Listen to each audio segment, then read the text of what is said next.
Helen Betty Osborne was a Cree 19-year-old girl with a bright future.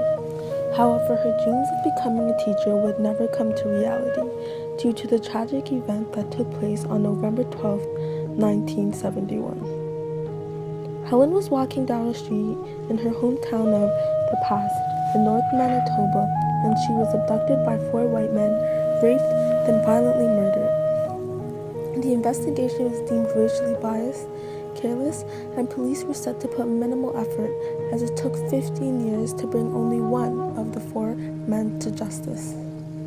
Despite the police being aware of the trend of white men sexually assaulting Indigenous women in the city, they felt, quote, "They did not feel that the practice necessitated any particular vigilance," end quote.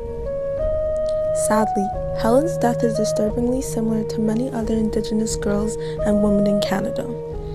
From 1980 to 2012, there were over 1,000 reports of homicide against Aboriginal women. They made up only 4% of Canada's population, but accounted for 16% of homicides. In 2004, the Native Women's Association of Canada was funded by the federal government to gather important statistics and bring the matter to the attention of mainstream media.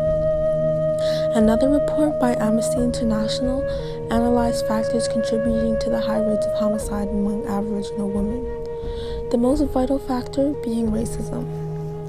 Due to a long history of abuse and colonialism by European settlers, women of Aboriginal descent are now marginalized socially and economically. Aboriginal communities are isolated and the poorest in Canada due to government policies which only promote the cycle of poverty, forcing many Aboriginal women into dangerous, vulnerable positions such as prostitution and homelessness. The report also included solutions to the issue. The first step should be to educate the public and bring awareness to the urgency of the matter. The federal government, as well as the Indigenous government structures, should be urged to clearly outline action plans to relevant UN communities, making it acknowledged on the international scene. The government should also focus on continuing research and analyzing statistics. Culturally appropriate services, such as shelters for Aboriginal women and girls, as well as counseling and rehabilitation, should be invested into.